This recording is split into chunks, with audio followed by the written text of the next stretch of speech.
how so much of it is not just what you do, but the way you say it.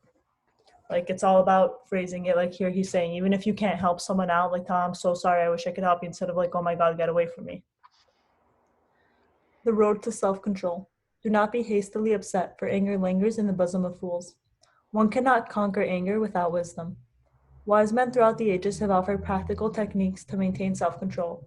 Rishi's Chokhmah Shar Hanaba advises, set aside a sum of money that you will give away if you allow yourself to be angered. Be sure that the amount you designate is sufficient to force you to think twice before you lose your temper. Or if someone has enraged you, try to avoid looking him in the eye while your anger is intense. In this way, you will more easily control your rage. By the way, for the first one, like I did something similar, but like with patience, which I guess is kind of the same. And I don't know, but I'm like pretty broke. So for me, I put like $1 in every time in like the patience jar. Really? Because I can't do a large sum of money because I do not have money, just so you all know. What I feel like a lot of us are in that same boat, so consider yeah, that. right? You're like, it's like the Lashon Hara slap bracelet, you know? Yeah. Where's that money going to? Tzedakah? I think like a designated fund, like I'm gonna buy myself a muzzle or something. Oh no, definitely not. Oh, all right. It is man's good sense to be slow to anger, and his glory to pass over transgression. Rabbi Menachem Meir relates the following story. There was once a righteous king who had but one major fault. He was angered very easily. To overcome this tendency, he wrote 3 lines on a sheet of paper and appointed one of his servants to show it to him whenever he started to grow angry. The first line read, "Always remember that you are merely a creature and you yourself are not the creator." The second line read, "Always remember that you are flesh and blood and will eventually perish." The final line read, "Always remember that there will be mercy for you in the future only if you have mercy on others." A lifetime struggle. Attaining, oh my God, I saw the baby, sorry, I got distracted. A lifetime struggle. Attaining self-control requires great discipline. It'd be a mistake to think that a tzaddik is of necessity a naturally mild-mannered person. The Chofetz Chaim, for example, worked constantly to improve his character. He struggled, prayed, and reflected, refining his midot until they were sterling. A disciple once hid under a bench in the shul, hoping to observe the Chofetz Chaim's conduct at night. When midnight approached, the elderly tzaddik appeared, opened the holy ark, and prayed to Hashem to help him overcome feelings of anger. I feel like this is so important. Like, they're giving us a recipe for doing it. He struggled, prayed, and reflected, and refining his midos until they're sterling. So, like, you know, like, it's the path. Like, reflect. You absolutely have to reflect, see what you need to work on. You have to struggle. There's no like shortcut to it. Even the Chofetz Chaim, like, he's saying he wasn't born with like amazing mido. He just had to work through them. And then praying and reflecting, like consistently asking God to help you work on yourself, and just reflecting like, okay, what else can I fix? What else can I fix? You know, you're never done. The world-renowned Rosh Yeshiva, Rav Moshe Feinstein, was known for his pleasant demeanor. Even in the most provocative of situations, he would avoid an angry response. When a yeshiva student questioned him regarding his serenity, however, he made it clear that the quality was not easy to attain or even natural to him. "It is years that I have worked on perfecting this trait," he said. Shortly after World War II, the Schlesinger Bros Publishing Company published a fine edition of the Talmud. Rav Moshe was among the first to purchase a set of the expensive volumes. Once, while using one of the new volumes, he momentarily left the room. He had been using a dip pen and a bottle of ink. While he was away, a student unintentionally knocked over the bottle, spilling black ink all over the page. As the student stood up in shame, the Rosh Yeshiva returned to the room. Upon perceiving what had happened, however, Rav Moshe smiled pleasantly. He assured the student that the Gemara still looked beautiful, and with a comforting glance returned to study. Again, like he's saying, like, I wasn't born with these traits. That he didn't have them from birth. Like, he's not naturally so calm. But like that, you just have to struggle through it. You know, you have to work through it. Like, to reach that point, if someone spilled ink all over a nice new book I had, I'd literally freak out. I actually probably punch them, but it's not a normal story. It's no. You know, but I mean, this is like it really shows that like people aren't in control of the way that you act. You are in control of the way you respond. You might not think so, but that means you don't have control over your anger. People upset you and they get you frustrated, and you have entirely have the ability to control the way you respond to things, which is wild. So what do you think? What do you think this week's homework is going to be, Anish? Recognize how you respond to things. Just be aware of it. Try to respond better. Like, you can't change what's going to happen to you, but you can change what you do. Okay. So no anger. No anger this week. No angry responses. Now, even if you feel anger, even if you get really upset by somebody, we say Pirkei Avos, heavy misunim badin, to be very, very calm and judge means don't have an emotional response right away.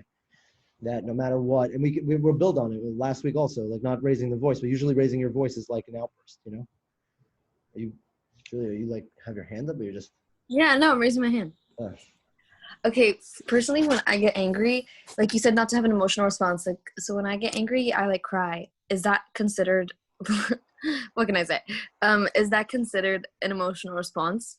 So you're very lucky. I mean, you're gonna have an emotional response. The question is, actually, Tomorrow too. oh my Yeah, God. I mean, like I've had my moments where I've like I've gotten angry. Like I have one memory with Jonathan. I was like a different person. It was kind of scary. But like usually I just cry. Your husbands are gonna be very lucky. No, I'm gonna be crying all the time. That's a phenomenal response to anger. I mean, you kidding? You know, like very adorable. No, so that I think that's okay. It's not saying you shouldn't have a response. Really, like, I mean, we'd be lying if we said we never had. We got so angry that we responded in an emotional outburst. Yeah. But just being cognizant of I'm angry. Hold it. Do not, you're like, oh, and just don't. Yeah. Now, just so you know, the way that Hashem works, Hashem is going to he's going to put stimulus in your life to try to upset you this week. It's just the way that it works. He knows, oh, I'm going to work on my anger. Great. Here comes Uncle See if Terry, you can who do you it. hate, like, Yeah. you're going to get it some this week. But, okay. It should be good, though. It should be good. Remember, the more relevant we keep it on our minds, the more we're able to practice the situations, the more we're able to condition ourselves in the way that we want to be ultimately. And by the way, self-awareness is really 50% of the battle.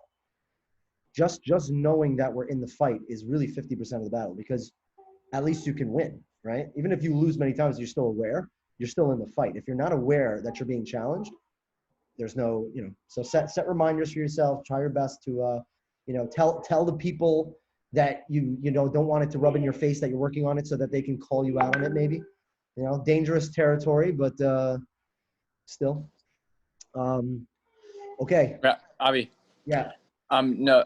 So I have like a suggestion for like this, like kind of like the entirety of the book, because like the biggest thing is, I think, like humility is how this book is surrounded, like upon like the foundation. And so, how on your phone, if you set a reminder but you don't do it, it'll still be on your home screen for like ever. Right. So if you write a reminder to, let's say I wrote "be humble," and it's always there because it's not something I delete or whatever on my reminders, but it's always going to be on my home screen because I set it to a time in the morning when I wake up, and it's there for the rest of the day. Right. So every time you open your phone and you see it, you're going to see and I think that it'll just help you have it come across your mind when you are in situations in which you're like trying to, let's say, be better on, like even in anger.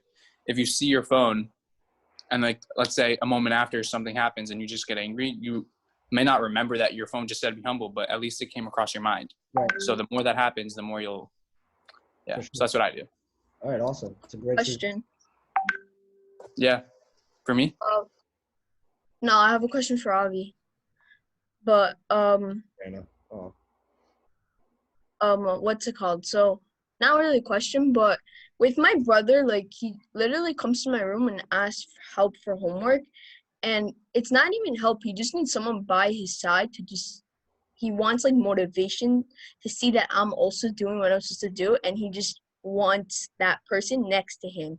So to me, it's just a little like I think in my head, it's just he could do it by himself, because I know he has the ability to do it by himself, and he's not putting his mind to it. So that's why I'm just like sometimes get frustrated with him, because I know he doesn't need me. I'm not gonna be there all his life to be by him and do his homework problems. He doesn't need me as if the rest of his life. Like I'm not always gonna be there with him. So I'm just training him to be on his own, and he could do it on his own. I know he could do it on his own. He doesn't need you, but you need him. I was gonna say, like before you know it, he's not gonna ask you for help with the homework, and you're gonna miss him so much. So just I wasn't saying that. I was saying that he doesn't need you. Then why is he coming to you? Hashem is Forget about his homework. Hashem is giving you an opportunity to practice your response to someone who's annoying you. That's how you have to look at it. It's not about him. Oh wait, I don't know. But okay, I guess. No, you get what I'm saying? Like, thank God he's coming to your room, because every time he comes in your room, you get a chance to practice. Yeah, exactly. Don't worry That's about him being independent of, like, that'll come later. Focus on the opportunity to respond. okay. All right. All right. Okay, so Thank you. who wants to take the reins next week?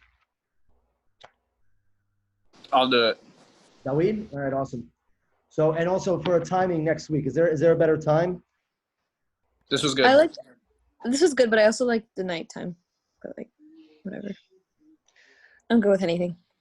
Yeah, to be honest, my phone's on me and it's on Zoom, so. Okay, so let's aim for 11:30. What Okay. time works best for you? We could do 11:15 if people are up. I don't know. 11:15, 11:30, whatever. Do 11 because at around like 11:30, my Monity starts back up. Right. Okay. Can we aim for 11? Yeah. Okay. All right, Kindlach. Thanks so much, Anna. Thank you, and good luck to all. Thank you, Avi. Is that, Avi? Stay chill. Be good. Thank you.